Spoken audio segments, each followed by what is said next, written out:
My name is Quinn Wren, and I used to believe silence meant safety. That if I folded the chairs, set the tables, lit the lanterns, they'd remember. But they didn't. They erased me.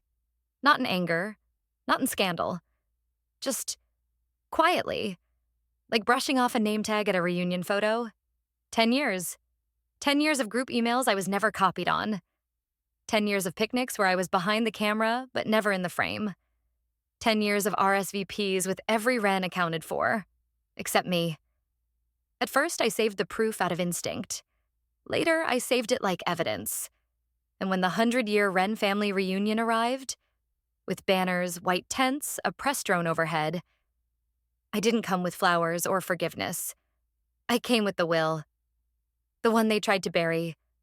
The one that said, to Quinn, who built from silence, I leave the land by the water. I didn't ask for an invitation. I didn't need to be welcomed. I walked in anyway. And when I stepped onto that platform, their picture-perfect legacy cracked at the center. Not because I made a scene, but because I brought the one thing they never prepared for. Proof. The hum of the printer was the only sound in the studio. Sunlight streamed through the high windows, dancing on sheets of brushed aluminum and twisted steel.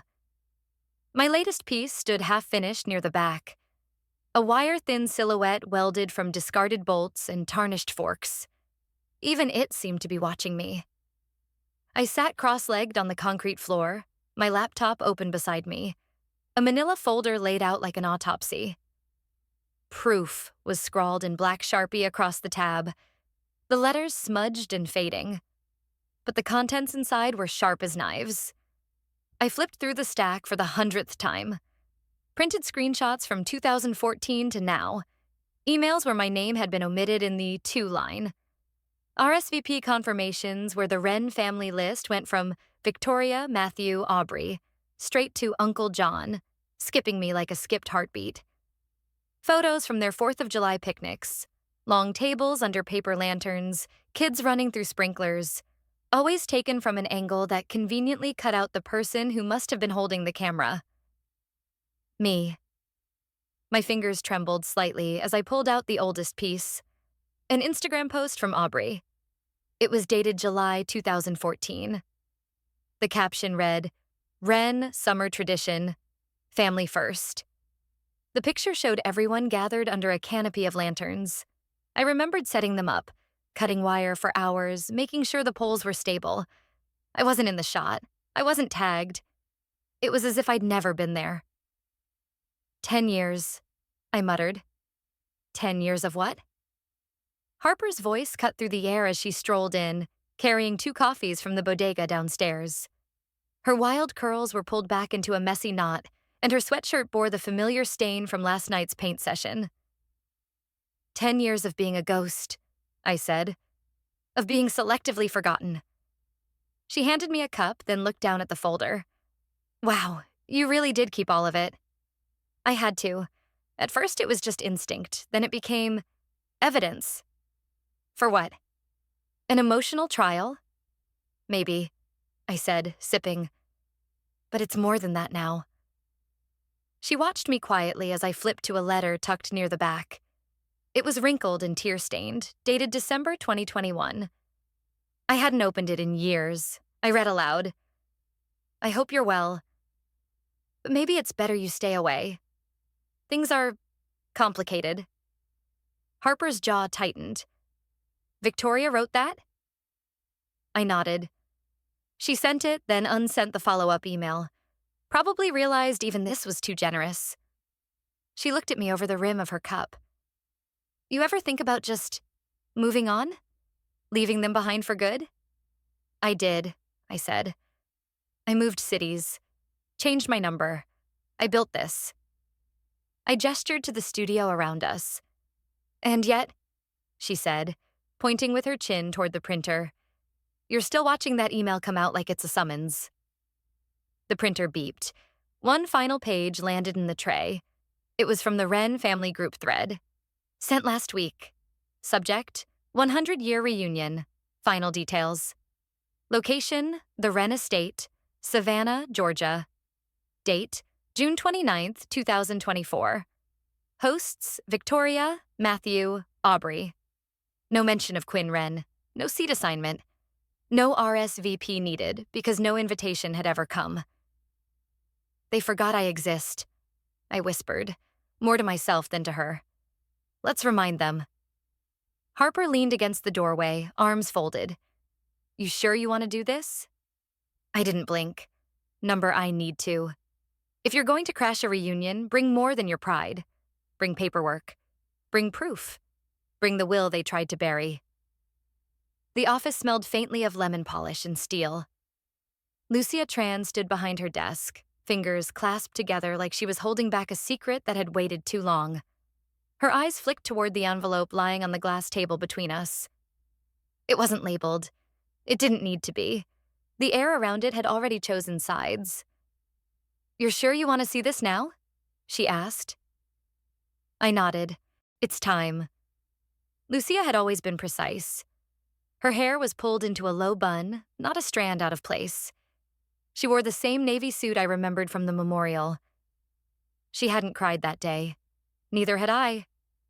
Maybe that was why we understood each other. She slid the envelope forward an inch, just enough to offer it, but not enough to push. Your grandfather gave this to me 6 months before he passed, she said. He said you'd come eventually. That when you did, the silence would already be heavy enough. I exhaled through my teeth, chest tight. And Victoria? She tried to force an earlier draft through probate, Lucia said. One that cut you out entirely. But it was never notarized, never filed. Just implied. Typical. I stared at the envelope, then picked it up. It was heavier than I expected. Thick with certified pages, the notary seal visible even through the manila. For 5 years, they'd acted like he'd left everything to Matthew. The house, the cars, the land. But he hadn't. They just thought they'd rewritten history loud enough for no one to question it. Lucia gestured to the small conference table behind me. You might want to sit. I opened the flap and pulled the documents free, careful not to fold the corners. The sound of thick paper brushing against itself was louder than it should have been. Harper had offered to come. I told her I needed to do this alone. She'd been annoyed, but not hurt. We both understood the difference. My hands paused on the last page. Lucia leaned in. That's the clause you asked about. I read aloud. To Quinn, who built from silence, I leave the land by the water. May she never be erased again. It hit harder than I'd prepared for. My throat tightened, but I forced my face to stay calm. I wouldn't cry. Not here. Not yet. Why didn't he tell me? I asked, my voice quiet. He tried, Lucia said. 3 letters. None of them reached you. I only know because he asked me to confirm the addresses. They'd intercepted them, or destroyed them, or simply never forwarded a thing. My fingers curled around the edge of the will. I had something now. Something real. Not just screenshots. Not just social media silence. This was tangible. Legal. Scan it, I said. All of it. Lucia was already on her feet, moving to the scanner in the corner. Already have it backed up. Password-protected folder. You'll get a copy by tonight. I nodded once, then stood. Thank you for keeping it. He trusted you, Quinn. They just told a louder story. Back in Harper's kitchen, the smell of burned toast lingered despite her best efforts. She hovered over her laptop, earbuds in, one hand tapping against her glass of grapefruit soda. I dropped the envelope on the table between us. Her eyes widened. The will? I nodded. She reached for it, then hesitated. Did it say what we thought it would? More, I said. It names the lakefront property. And me. Harper gave a low whistle. So Victoria's Matthew got everything story. Falls apart under a flashlight. I finished. She flipped open her laptop and opened the Dropbox folder she'd been curating all week. Emails, photos, timestamps, geotags. Every omission turned into a breadcrumb. She named it For the Record. I didn't ask if it was meant for family or media or both. Maybe she hadn't decided yet either. A soft ping came from my phone. A text from Micah, my boyfriend. He'd been working on renderings ever since I told him about the old lake house, just in case this day ever came. The image he sent made my breath catch. A redesign of the Wren lakefront property, all glass and wood and open air. Light poured into the imagined rooms like forgiveness. His message read, "Something beautiful, something untouchable." Harper leaned over my shoulder. "That's where you'll build?" I nodded slowly. "Eventually." She smiled faintly, then whispered, "You're not crashing the party. You're walking in as the rightful heir." I didn't come to be welcomed. I came to be seen. And I came in the kind of silence that makes people sweat. The jet cut across the sky like a scalpel through satin, slicing through the Vermont air as the Wren family posed beneath the white linen tents. The drone camera hovered, catching angles of coordinated outfits and champagne glasses raised just so, capturing 100 years of curated lineage on film. And then it stopped midair, like even it sensed something had changed. Engines roared behind the orchard. From the tent, someone dropped a glass. I stepped down onto the grass, my black suit absorbing the sunlight like a shadow with intent. The pendant at my neck, a twisted knot of polished steel, caught the light, and I felt it warm against my skin. My leather folder stayed tucked beneath my arm, still and sure. I moved without rush. That was the point. At first, there was only confusion. Heads turned. Murmurs rippled through the sea of cousins and step-aunts and legacy spouses. Then realization, sharp as shattered glass. Then realization, sharp as shattered glass. Victoria's smile fractured first. One moment, she was adjusting her pearl necklace. The next, her hand froze mid-air. Aubrey blinked like she'd seen a ghost. Chloe's mouth fell open just enough to look uncomposed. And Matthew stepped back a pace, almost unnoticeably, as if trying to unsee me.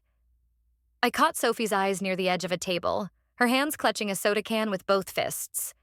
She looked maybe 9, old enough to know the difference between a secret and a lie. No one said anything. Victoria finally moved.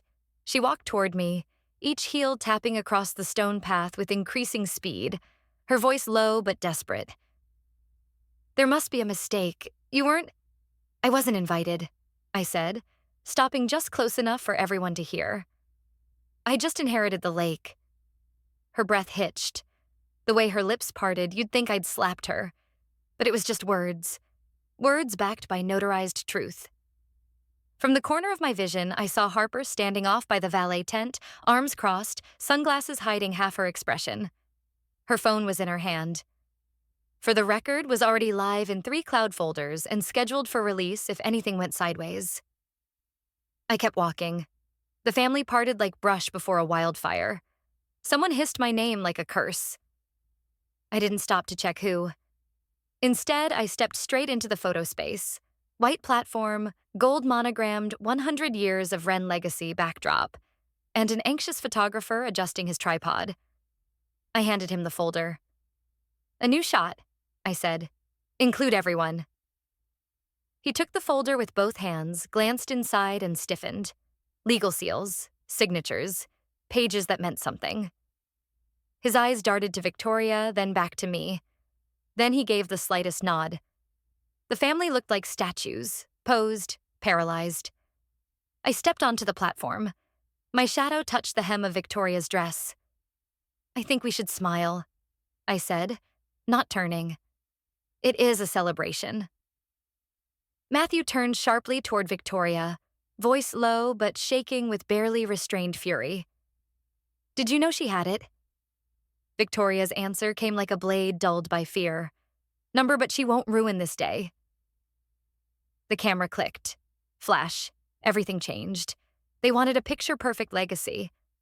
I brought the frame, and the rot inside it. The dining room glowed with twilight and pretense. 100 candles flickered above the long oak table, casting golden light over crystal glasses and folded napkins shaped like swans. The place cards were letterpressed in gold ink. Victoria always did love her gold. And she was seated at the head, back straight, chin slightly lifted, just like every year. Except this year, I was at the other end. Harper sat to my left, quiet but coiled. Her wine remained untouched. Across from us, Aubrey was whispering something to Chloe, who looked pale. Matthew stared at his plate like he wanted to stab it. No one acknowledged the empty place setting between Victoria and Sophie. The seat meant for me, before they rewrote the guest list. I stood, raising my glass. Every movement was slow, deliberate. I tapped my fork once. Clear, ringing, final. A toast, I said. My voice didn't rise, didn't shake. It just landed. To legacy. Most raised their glasses. Some froze halfway. Victoria didn't move at all. I reached down, lifted a tablet from the side table, and placed it gently beside the centerpiece. The crystal vase caught its reflection. Then I pressed play. The screen behind me flickered on. First slide. A family photo from 2015, 4th of July. The caption read, "Everyone together again." I wasn't in it, but I remembered taking the picture. The angle matched the scar on my ankle from kneeling on the broken stone path. Next slide. An RSVP thread from 2016. One email read, "Let's not include Quinn this year. It's too complicated." The sender, Victoria. The lights dimmed further. The room narrowed. More images, reunion photos cropped to perfection. The same gaps where I should have been. Audio next. A saved voicemail. Victoria's voice echoed through the room, clipped and cold. Quinn was a mistake with talent, but mistakes should know their place. Someone gasped. Aubrey's wine glass trembled. Chloe covered her mouth. I didn't look at anyone. Just kept tapping through. The last slide was a high-res scan of the will. My name, clear and deliberate, underlined by my grandfather's slanted signature. The seal gleamed like justice. Then the door opened. Lucia Tran entered without a word. She walked calmly down the length of the table and stopped beside me. Her voice was smooth as lacquer. "This document," she said, nodding to the screen, "was signed and notarized in November 2019. It supersedes all prior versions. Quinn Wren is the legal heir of the lakeside property." The silence that followed felt like a vacuum. Then, crack. A wine glass shattered in someone's grip. I didn't turn to see whose. Victoria remained seated, her hand folded on her lap, perfectly still. Her eyes were on mine. Not pleading, not furious. Just measuring. "You'll regret this," she said finally. I exhaled, slow and even. "Already have, but not for the reason you think." There's something about truth. It doesn't need to yell. Just show up and stay. The morning after was colder than it should have been for late June. The lake shimmered silver beyond the window panes, still and unbothered. The house, however, was not. Victoria had summoned me to the library like this was still her stage to direct. But she hadn't expected Lucia to walk in beside me, arms full of folders and facts. The velvet-lined table, once reserved for brandy and chess, now hosted legal documents, timestamps, and a screen paused on a frame of my grandfather's slanted signature in motion. Victoria stood by the mantel, back to the fireless hearth, her arms crossed so tightly I could see the veins along her knuckles. She hadn't slept. Her lipstick was a shade too bright, too fresh, like she'd applied it 3 times trying to reclaim a mirror that wouldn't lie anymore. "You forged it," she said flatly. "You and your little lawyer friend cooked it up after he died." Lucia didn't blink. "We have a time-stamped video of Charles signing in his own study. Your husband witnessed it. Would you like me to replay the footage?" Victoria's jaw ticked. "Or," Lucia continued, laying down another folder, "we can review the city clerk's ledger. This version of the will was logged and submitted in 2019. By your father, before the diagnosis." I watched Victoria's eyes flicker to the papers. She didn't step closer, didn't ask to see. Matthew was leaning against the bookshelf, silent, but something in his stance had changed. No longer defensive, just removed. His eyes kept drifting to the lake beyond the glass. Outside, Sophie sat cross-legged on the wooden dock, her sketchpad balanced on her knees. I recognized the shape she was drawing from the curves. One of my steel sculptures, the one that bent like silence pressed into metal. Victoria made one last attempt, a Hail Mary with no grace. "You still don't belong here." I didn't flinch. I stood slowly, then turned toward the tall window. The lake spread wide and quiet beyond it. "That land by the water?" I said, voice low but clear. "It's mine, and I'll build something there, for the ones you tried to erase." Silence. Lucia began collecting her documents, methodical and unbothered. Victoria didn't answer. She simply stepped back into her silence, the kind that used to control rooms, but not anymore. Later, I walked outside, letting the morning sink into my bones. The grass was damp from dew, the air sweet with pine and moss. Sophie didn't look up when I approached. She just kept shading the lines of her drawing. "It's coming out beautiful," I said. She nodded, eyes still down. After a moment, she glanced up. "Will it be open for girls like me?" I crouched beside her, brushing a leaf off her page. "Especially for you," I said. Her eyes stayed on mine a beat longer than I expected. Then she smiled. Soft, but real. I returned to the main house just before noon. As I slipped off my coat upstairs, I noticed something in the side pocket of my bag. A letter, sealed in cream envelope. My name written in bold, careful strokes. Matthew's handwriting. Unmistakable. I didn't open it. Not yet. You can't rebuild a house with rotted beams. Sometimes the only way forward is to burn the blueprint. The jet engines hummed behind me, a soft, constant murmur against the wide-open sky. My boots pressed into the tarmac as I stared at the screen of my phone one last time. The message had arrived that morning. Victoria's voice, clipped and coaxing. "Let's be civil, Quinn. This doesn't have to." I deleted it mid-sentence. No second thought. No need for closure when the door was already shut. Harper leaned against the jet's stair rail, arms crossed, tablet under one elbow. "Website's ready," she said, lifting an eyebrow. "You want to launch it before takeoff?" I nodded. She tapped once, then turned the screen to me. The homepage flickered to life. The Quinn Initiative. Tagline: "For those who create in silence and refuse to stay invisible." Below it, Sophie's drawing. My sculpture by the lake, reimagined in graphite. A girl sitting in its shadow. The curves of steel, now gentle. Open. By the time we landed back in New York, the press had caught wind. Not of the will. Not even of the legacy drama, but of something quieter.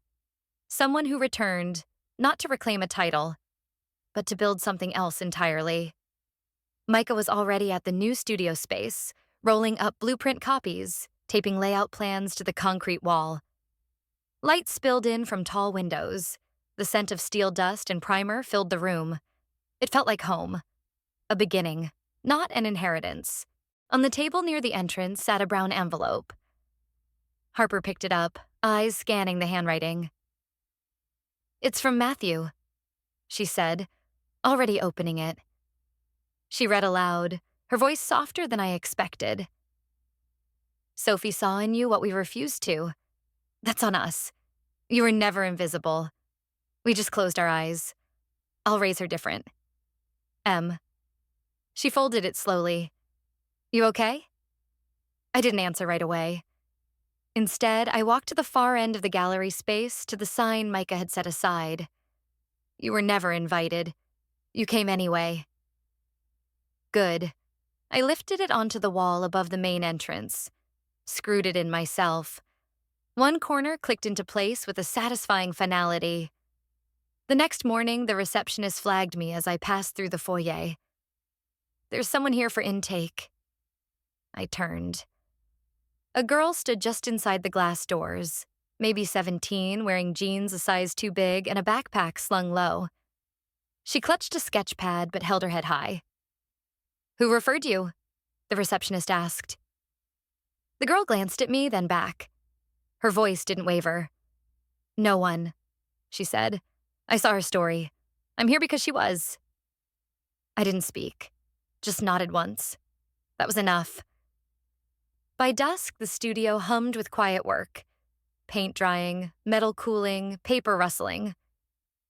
Harper pulled down the blinds. Micah passed me a mug of coffee.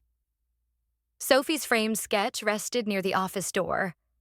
As the last light dipped behind the skyline, I stood at the center of it all. Legacy isn't what they left behind. It's what we started in spite of them. And silence? It wasn't absence anymore.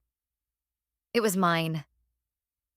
Harper often stayed late at the studio, digging through grant applications, muttering things like, "This one's definitely going to make me cry," or, "God, this is exactly me in 2012. Some nights we worked in silence. Some nights we blasted Nina Simone and welded until dawn. The walls here carry our fingerprints. Not just steel dust or welding smoke, but decisions. Who to uplift, who to protect, when to say yes, and when to say, they owe you nothing anymore. One evening, I found Harper staring at the live feed on the screen. An incoming wave of applications. 15 countries already, she whispered. "Do you even know what you just started?" I looked at the names pouring in. None of them said Wren. "Something honest," I replied. At last. The press came knocking again. A major magazine wanted a lakeside photo shoot.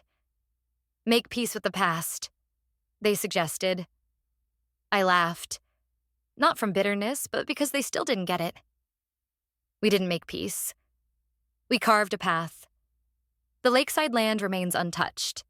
No mansion, no memorial. Just a sculpture slowly rising from the water. Unfinished. Sharp. Defiant. It wasn't made to be pretty. It is made to be real. Like me. Like everyone who ever had to teach themselves how to breathe in a world that pretended they didn't exist. And when I stand by that lake alone, I still hear his voice in memory. "Don't tell them just yet." I didn't. I showed them. Justice rarely enters through the front door. Sometimes it slips in through the side. Uninvited, quiet, but unwilling to leave. For years, Quinn was the name erased from invitations, cropped from photographs, spoken of only in past tense. But truth never asks for permission. It arrives, and it stays. When courage meets the right moment, even the biggest lies collapse with just one quiet sentence. Like steel forged in silence, Quinn's legacy doesn't scream. It endures. Because no wall of exclusion can stand forever when just one woman decides to walk through it. They erased me like a footnote. But I returned as the headline. Not with rage, not with noise. Just truth. Signed, sealed, and too solid to ignore. They built a legacy with my hands, then cut my name from the story. But what they didn't understand is this. Erasure only works if the person being erased stays silent. And I didn't. I walked in, not to reclaim their table, but to build a new one. Not to be invited, but to remind them why my name was there in the first place. If you've ever been cropped out of the frame, if you've ever been told you were too quiet, too complicated, too easy to forget, let this be your reminder. You don't need their invitation to matter. You don't need their applause to be real. All you need is your truth. And the courage to speak it, even if your voice shakes. Because justice doesn't always arrive with a gavel.